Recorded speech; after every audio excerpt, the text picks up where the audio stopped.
Just look at this figure. You can see a spillway. That is the total length actually, but that total length is not at all available because there are some piers in between. Because of that piers, the effective length gets reduced. Look at this figure also. You have the total length. That's the total length, but because of the piers in between, the effective way through which water is coming out is getting reduced. This is the dam, and this is the portion through which water is going down. So this is the overflow section. This is the overflow section, and towards the right and left you'll be having the non-overflow section. So here also you have non-overflow section, and towards here also you have the non-overflow section. And these are the abutments through which the spillway is connected. So the whole dam will be going with this. I'll be just drawing a small figure. What happens is, this is your dam. The whole dam will be there, and you will be providing the abutments there. And this is the abutments, and in that abutment you will be having the openings, and you will be having in between some piers. And in between the piers, then you will be having this spillway that is coming down. So that's what I've drawn here. So this is how a dam looks like. This portion is called as the overflow section, and here you have non-overflow, and here also you have the non-overflow section. So this is how it looks like. So these are the abutments. And you cannot provide a single opening, you will be providing piers in between. Piers in between. And here if you see the actual length of the pier, the crest, this is the crest. So what you have is, if you look from the side, this is the dam, and you will be having the spillways like this. Spillway will be like this.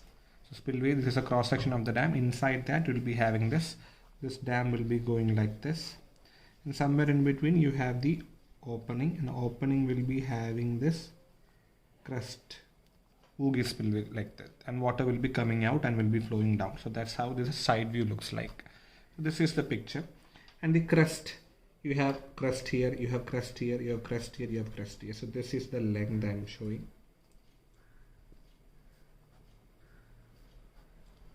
And these are the piers that you have.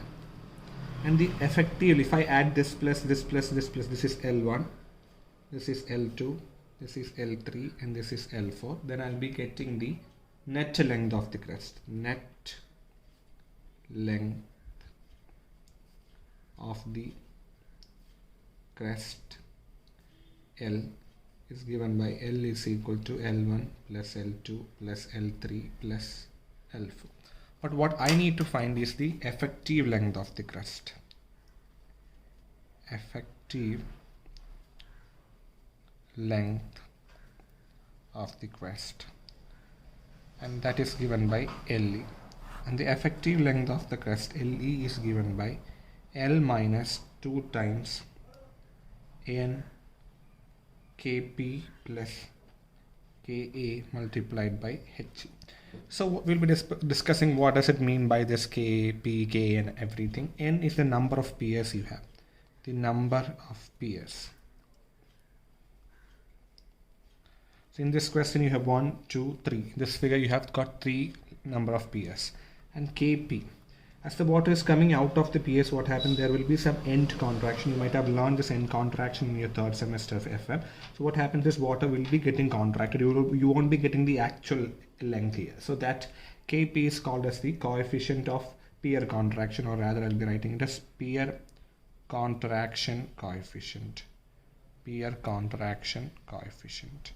And similarly in this abutment also you won't be having the actual effective length. You will be having some contraction there. So that is given by Ka. So Ka is the abutment contraction coefficient.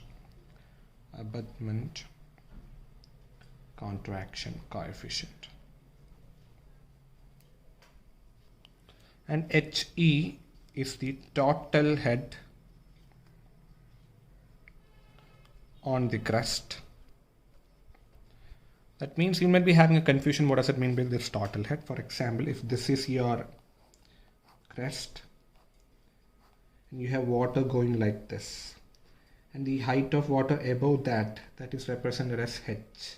Just assume that this is coming with a velocity. If it is coming with a velocity, it will be having a velocity head v square by 2g.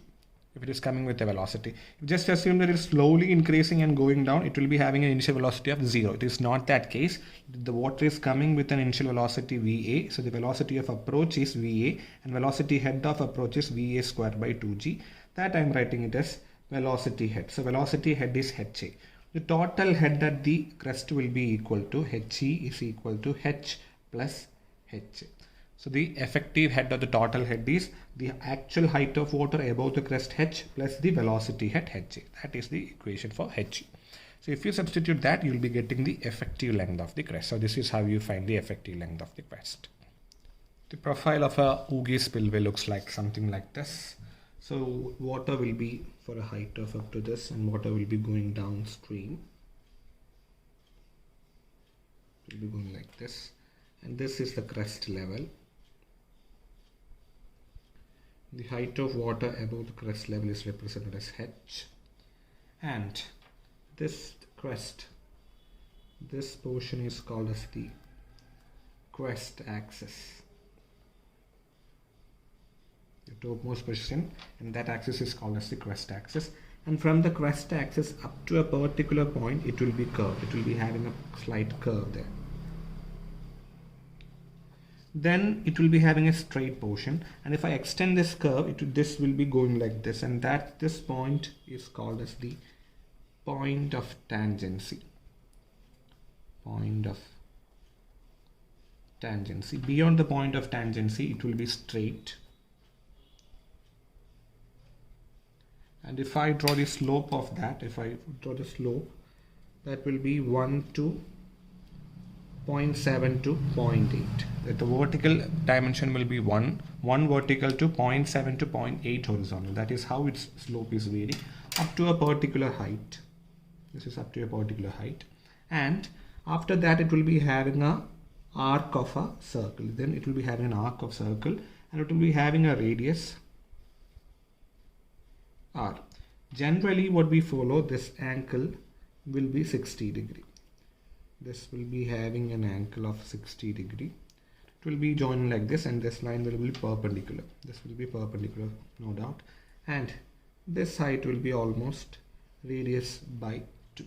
This is how the profile of a oogie spillway looks like. So if your oogie spillway is having an upstream face as a vertical, this is having a vertical face at the upstream. The upstream will be having a vertical. Then this curved shape will be having an equation. X raised to 1.85 is equal to 2 times H raised to 0.85 into Y. This X and Y are X ordinates and Y ordinates measured from the crest. So if I say that this is your X axis and this is your Y axis measured from this crest, the crest portion. So this is X. So X raised to 1.85 is equal to 2 times H raised to 0.85 into Y. So this is how you design this curved portion starting from the crest to the point of tangency when your upstream face is vertical.